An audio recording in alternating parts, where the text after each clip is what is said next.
बिस्मिल्लाहिर्रहमानिर्रहीम। अस्सलाम वालेकुम नाजरीन, मैं हूं अमाद मजीद। आप देख रहे हैं यूट्यूब चैनल। बड़ी खबर लीक हो गई, बड़ी गिरफ्तारी। ये खबर सुनकर आपको अपने कानों के ऊपर यकीन नहीं आएगा। सीनियर सहाफी अरून रशीद ने क्या बड़ी खबर दी है। शेर अफजल मरवत साहब ने नाकाबिले यकीन बयान दिया है। अली अमीन गंडापुर के हवाले से अहम तरीन खबर लेकर आप खिदमत में हाजिर हूँ। 26 मार्च को तहरीक इंसाफ के साथ क्या बड़ा होने जा रहा है। इमरान साहब के लिए 26 मार्च का दिन क्यों अहम है। आने वाले दिनों में तहरीक इंसाफ के साथ क्या होगा। वजीर आजम शहबाज शरीफ साहब की हुकूमत खत्म होने के हवाले से चंद जो दावे किए जा रहे हैं, उन दावों में कितनी हकीकत है, ये तमाम तर बड़ी खबरें आगे चलकर आपके साथ वीडियो में शेयर करूंगा। लेकिन खबरों की तरफ चलने से पहले, आगे बढ़ने से पहले रिक्वेस्ट करूंगा कि इस वीडियो को लाइक कीजिएगा, चैनल सब्सक्राइब कीजिएगा, साल का नोटिफिकेशन बटन दबाइएगा ताकि जो आने वाले वीडियोस हैं आप उनको मिस ना कर सकें। सबसे पहले आप अपनी स्क्रीन के ऊपर शेर अफजल मरवत साहब का एक बयान आप देख सकते हैं। मैं आपके साथ शेर अफजल मरवत साहब का एक बयान शेयर कर रहा हूं। शेर अफजल मरवत साहब ने कहा कि जब पीटीआई की हुकूमत थी तो पीटीआई की हुकूमत में काफी ज्यादा करप्शन हुई। जो लोग गरीब थे वो खरबपति बन गए। यानी कि शेर अफजल मरवत साहब अपनी ही जिस पार्टी से वो इलेक्ट होकर आए और कौमी असम्बली तक वो पहुंचे हैं, वो उसी पार्टी के खिलाफ बयान दे रहे हैं।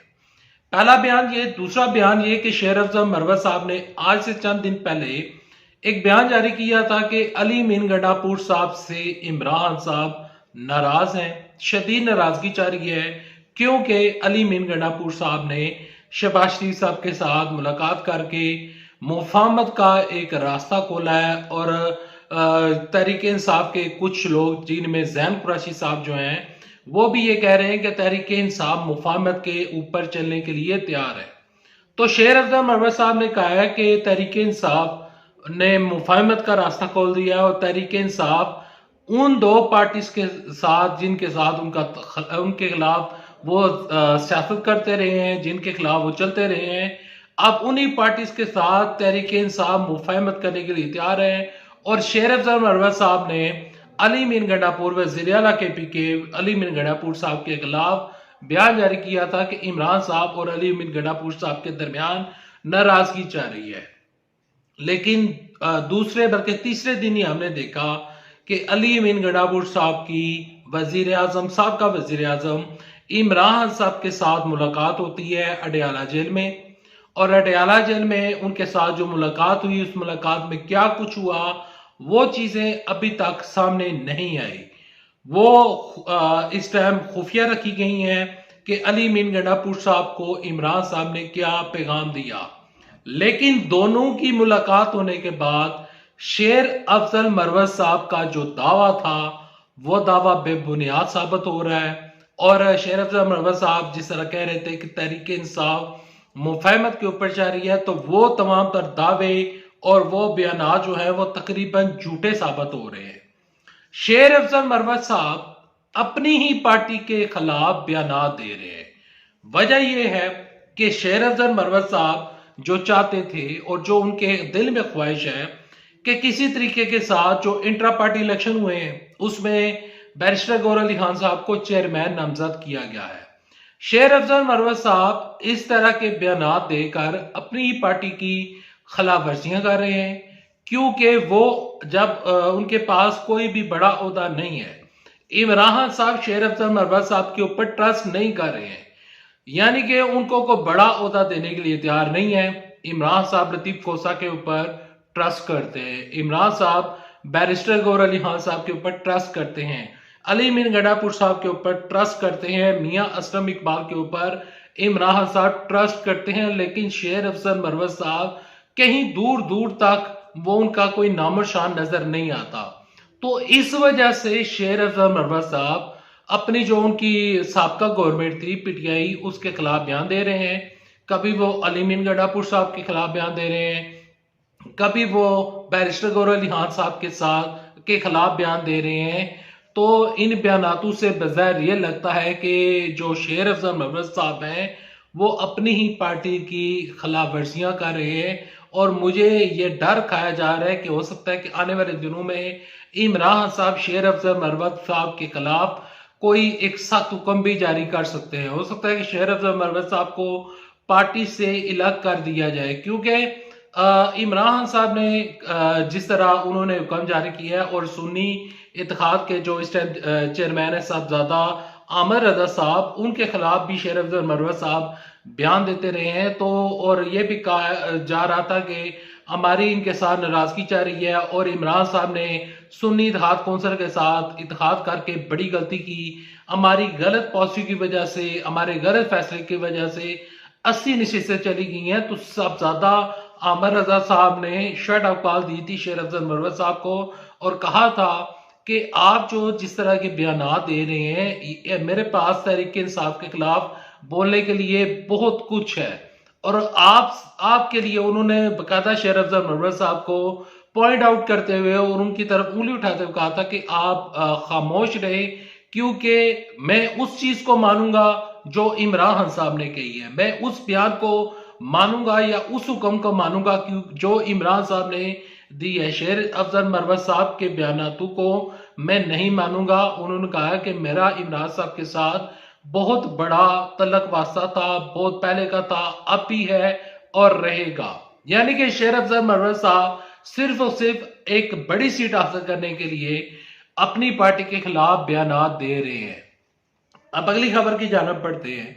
अगली खबर कुछ हुआ है कि सीनियर साफी हारून रशीद पिछले चंद दिनों से व्लॉग में उनके देख रहा हूं और उनकी ट्वीट्स पढ़ रहा हूं और वो कह रहे हैं कि इमरान साहब दोबारा वजीर आज़म बनने जा रहे हैं और ये कौमत जल्दी खत्म हो जाएगी। देखें सीनियर साफी हारून रशीद, उनका तजर्बा बहुत ज्यादा है। मैं जब पैदा भी नहीं हुआ था तब से वो सहाफत कर रहे हैं, लेकिन मेरी नजर में जो हारून रशीद जो व्लॉग्स में बता रहे हैं, ये इतनी आसानी से चीजें नहीं होंगी। 2-3 साल तक शहबाज शरीफ साहब की हुकूमत जाती हुई नजर नहीं आ रही। शहबाज शरीफ साहब की हुकूमत को मुश्किलात का सामना करना पड़ेगा। यहां पर फैसल वाडा साहब ने जो स्टेटमेंट दी थी कि ये हुकूमत 2 साल तक चलेगी, इससे ये मुराद बनती है कि जो फैसल वाडा साहब हैं उनको लग रहा है, उन्होंने जितने भी बयान दिए थे जिसमें उन्होंने कहा था कि इलेक्शन में नवाज शरीफ साहब वो अकेले लड़ रहे हैं, लेकिन फिर भी वो तीसरे नंबर के ऊपर आ रहे हैं। तो तीसरे नंबर के ऊपर ही नवाज शरीफ साहब आए थे। पहले नंबर के ऊपर तहरीक इंसाफ थी, दूसरे नंबर के ऊपर पीपल्स पार्टी थी, तीसरे नंबर के ऊपर फॉर्म 45 के तहत जो जमात थी वो मुस्लिम लीग नून थी। तो इस बयान को और जो इस फैसल वाडा साहब जो बयान दे रहे हैं, वो बयान हमें अक्सर सच होते हुए नजर आते हैं। बड़ी खबर, बड़ी गिरफ्तारी, बड़ी खबर लीक हो गई है। फैसल वाडा साहब ने कहा है कि अली मीन गडापुर साहब वो ईद के बाद वो नायल हो जाएंगे और उनकी सीट खतरे में है। 26 मार्च को इलेक्शन कमीशन ऑफ पाकिस्तान ने अली मीन गडापुर साहब को वजीर आला KPK अली मीन गडापुर साहब के खिलाफ जो एक फैसला आया था कि आमदन से ज्यादा सासे उनके हैं और एसेट बियॉन्ड मीन्स के केस उनके ऊपर बन रहे हैं, और जिस तरह उन्होंने जो असासे डिक्लेयर किए थे इलेक्शन कमीशन ऑफ पाकिस्तान में, वो उनकी आमदन से मुताबिकत नहीं रखते और उन्होंने गलत बयानी की है इलेक्शन कमीशन ऑफ पाकिस्तान में आकर और उनके कागजात नामजदगी के ऊपर एतराज लगा था। आर्टिकल 62(1)(f) की कार्रवाई होती हुई नजर आ रही है अली मीन गडापुर साहब के खिलाफ, और 26 मार्च को हो सकता है कि अली मीन गडापुर साहब की नशिस्त चली जाए जो उनकी KPK में है, और पहले ही वो कौमी असम्बली से इस्तीफा दे चुके हैं। तो अली मीन गडापुर साहब की वो नायल भी हो सकते हैं और उनकी गिरफ्तारी भी हो सकती है, क्योंकि उनके ऊपर काफी ज्यादा केसेस हैं। 9 मई के केसेस स्पेशली उनके ऊपर चल रहे हैं और उनके ऊपर दीगर केसेस जो हैं वो भी चल रहे हैं।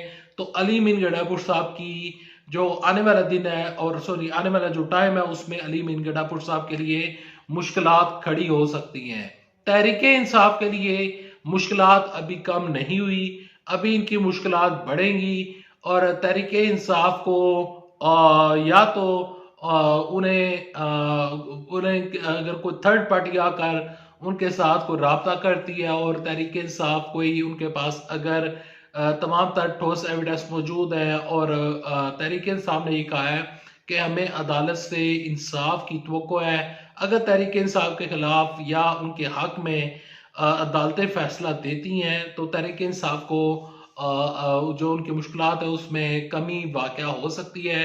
बसूरत दीगर जो रियलिटी और जो हक़ाइक़ सामने नज़र आ रहे हैं वो हक़ाइक़ मैं आपके साथ शेयर करूँगा। मैं दूसरे यूट्यूबर्स की तरह आपको यहाँ पर आकर कोई सबज़ बाग नहीं दिखाता। तो मेरा मकसद होता है जो खबर है, जो रियलिटी है, वो आपके साथ शेयर करना। वीडियो पसंद आ रहा है तो इस वीडियो को लाइक करें, चैनल सब्सक्राइब करें। अल्लाह हाफिज़, पाकिस्तान जिंदाबाद। अफवाज पाकिस्तान जिंदाबाद, पाकिस्तान पाइंदाबाद।